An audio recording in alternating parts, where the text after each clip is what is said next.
Hi everyone, our Bible verse for today is all about Matthew 25:46. And sabi dito, then they will go away to eternal punishment, but the righteous to eternal life. So sa Tagalog, itataboy ang mga ito sa kaparusahan na walang hanggan, ngunit ang mga taong matuwid ay pupunta sa buhay na walang hanggan.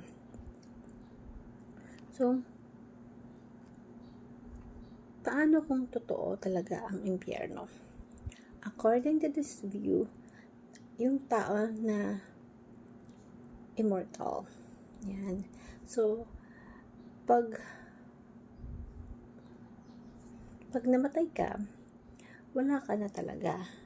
Pero kapag naman nanampalataya ka sa ating Diyos, you will become immortal.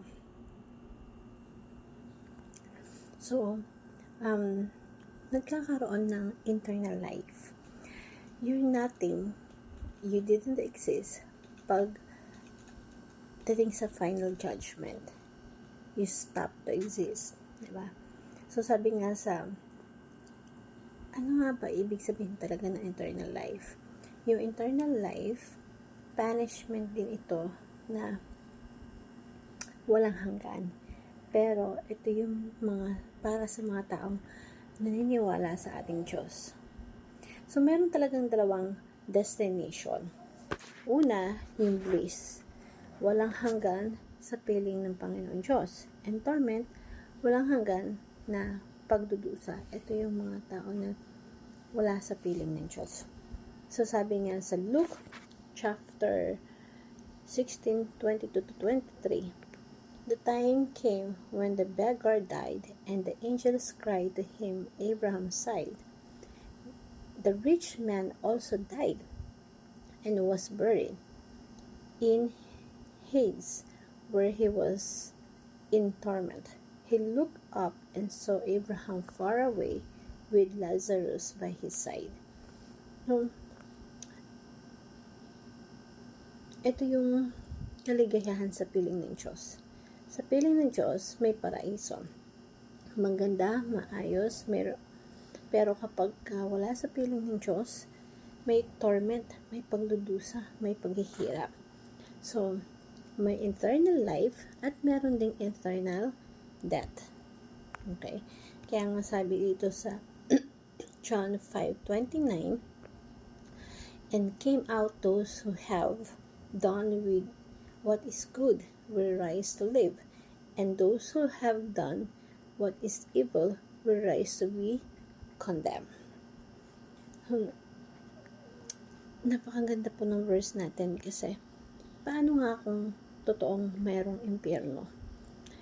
Ang hirap naman kasi na ang tao mananampalataya dahil natatakot na may mapunta siya sa impyerno.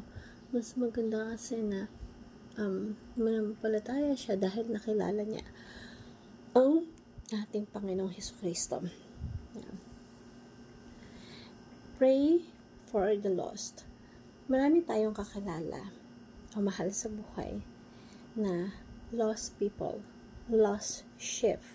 They need the Lord Jesus Christ. So, ibabad ang isa sa mga paraan natin is para matulungan sila, ibabad natin sila sa panalangin sa araw at gabi, ipagdasal natin sila. Ito yung tamang pagkakataon para yung mga mahal natin, mga kaibigan natin, kakilala natin na mailapit natin sa Panginoon, may ipagdasal natin sila. Kahit na magandang gawin natin to. Pray for them. Ano nga ba ang real hell? Paano kung totoo nga ito? Paano kung tinutukoy nito is infernal fire? So, magandang maipangaral natin sa mga taong mahal natin at sa kakilala natin yung talagang mensahe ng pagliligtas. So, we have to prepare for the lost. Sulat natin, list natin kung sino yung mga tao na sa tingin natin malayo sa ating Panginoon. Then, pray for the lost. So, pagdasal natin sila araw at gabi, and preach at all cost na maipangaral natin sa kanila yung totoong mensahe ng kaligtasan na magmumula sa ating Panginoong Jesucristo. Hope that this verse help us to understand, maklear sa vision natin. So, ibig sabihin kasi, ito merong two destination, bliss and torment. So, merong two kinds of eternity, life and death. Then, meron din resurrected bodies, believers and non-believers. So, I want to share this simple prayer. Heavenly Father, I thank you for the promise of eternal life of those who believe in you. I know that the day of resurrection is coming for both the righteous and the weak. Help me to live eternal in mind. Strengthen my heart, prepare for hardship, knowing that my hope is in you. Give me the compassion to pray for those who are lost and boldness to share the gospel.